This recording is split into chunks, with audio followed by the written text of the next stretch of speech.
صباح الفل والهنا وصباح النشاط واهلا بكم في منوعات هنا. النهارده فيديو جديد وهنتكلم عن ادوات منزليه مفيده ومهمه لكل بيت وبتسهل علينا حياتنا. ميني موب تشيل بيها من على الرخامه ومن على الازاز، وبتنضف لي البوتاجاز وزيتيه العصر، وممكن تعلقيها في اي حته. المساحة دي برضو ممكن اعمل بيها الحيطان وحيطان الحمام، وبتلم لي المية وزيتية العصر. برضو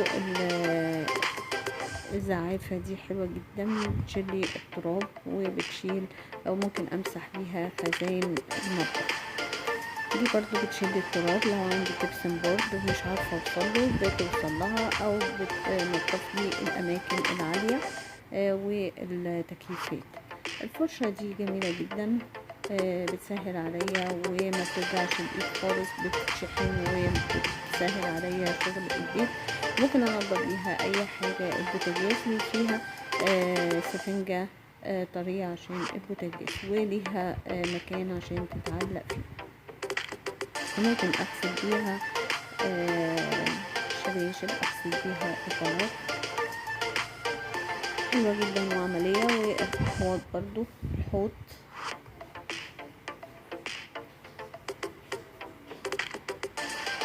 ودي فرشة للتواليت، بعد ما بخلص بعلقها، وهي من السيليكون بتتغسل بكل سهولة.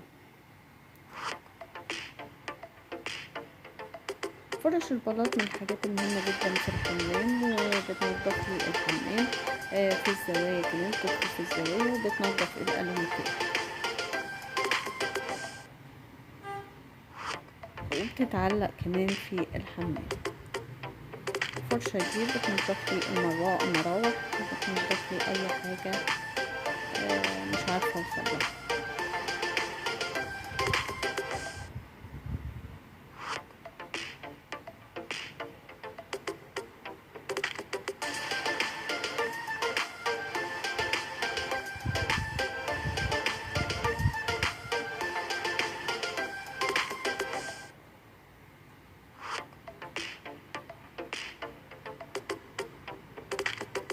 ودي فرشة بدل البوفة المواعين، بملاها بالسائل التنظيف، وبعمل بيها اي حاجة. ممكن اخصص واحدة للشوز، ممكن اخصص البنطلونات الجينز، للدواسات. ودي قلاية بقلي فيها البيض.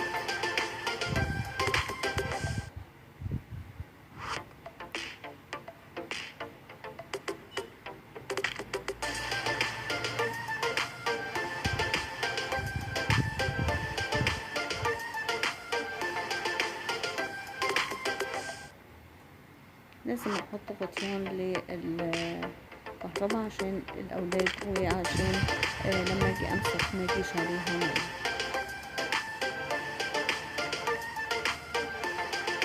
ودي فرشة صغيرة بتدخل في الزوايا وفيها زي جلدة، ممكن امسح بيها المية.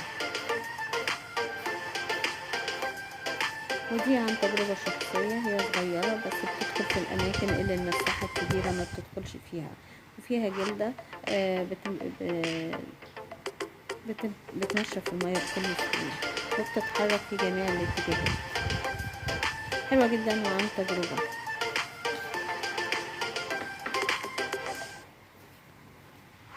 ودي فرشة عشان أغسل بيها صواني التيفال، أو أغسل بيها برطمانات الإزاز.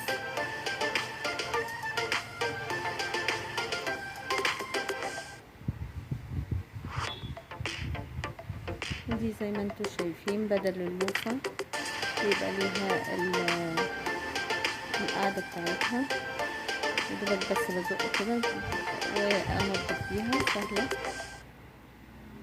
وبتحافظ على ايدي. كلها ادوات منزلية مهمة ومفيدة وذكية في نفس الوقت للسمارت هوم. وده منظم اطباق وبولات، حط في اي كورنر في المطبخ، حلو جدا بينظم لي المطبخ.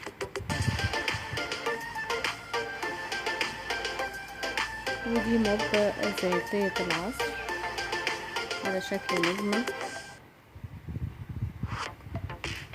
سهلة العصر وبتنضف لي البيت على طول.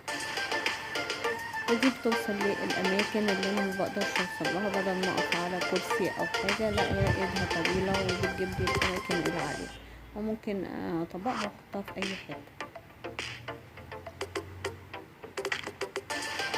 والموب دي برضه عن تجربة حلوة جدا وسهلة، وما بتتعصب بكل سهولة، ما بتوجعليش ايدي،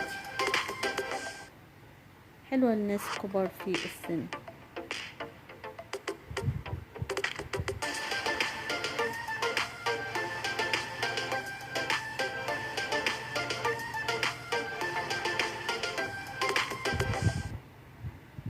ودي بتشيل الوبر. ودي الناس اللي عندهم ألموتيل ومبيعرفوش ينضفوا الإزاز كويس من جوه من برا، دي بتنضف الإزاز من جوه ومن برا، فيها زي بخاخ مية كده بينضف الإزاز.